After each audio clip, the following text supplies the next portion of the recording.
The 201st inaugural lecture of the University of Nigeria, Nsukka, was delivered by an erudite professor of cardiovascular physiology and serving deputy vice chancellor of the university, Professor Daniel Chukwu Nwachukwu. The topic of the lecture was the marriage between cardiovascular system and Hibiscus sabdarifa, let no one put asunder. The lecture brought to fore the medicinal values of Hibiscus sabdarifa, popularly referred to as Zobo, in the management and treatment of heart-related ailments like hypertension, stroke, and other high-risk health challenges.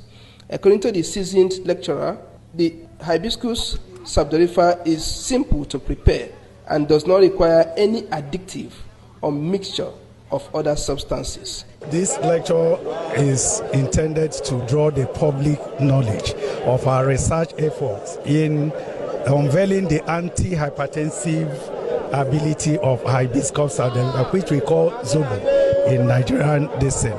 Unfortunately, what we used for our studies was the same concentration as the locally produced Zobo, and we found out that it exerted significant antihypertensive effect, in some cases even higher than the normal standard antihypertensive drug that we use.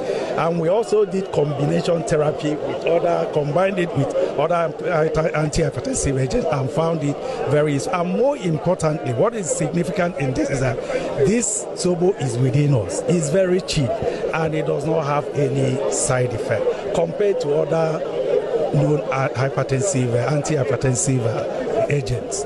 So the raw materials is just buying Zobo, prepare it under hygienic condition, boil water, put it, and when you boil, you allow it to stand, then sieve it and drink. It may have a sour taste, but we do not encourage people adding things like pineapple, sugars, in order to make it sweet, because once you do that, you are diluting or reducing its antihypertensive effectiveness.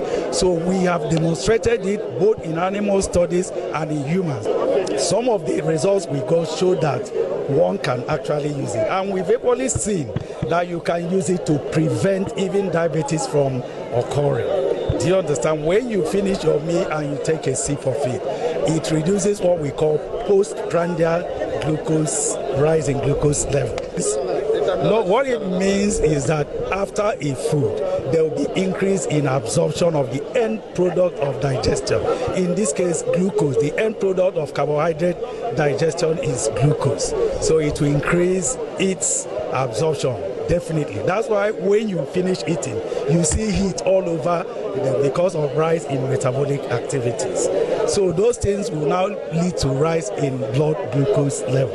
But if you take a sip of Hibiscus or Zobo, it will reduce that blood glucose level. Thereby your chances of being hypertensive will be reduced. I said the lecture, as far as I'm concerned, is two-dimensional.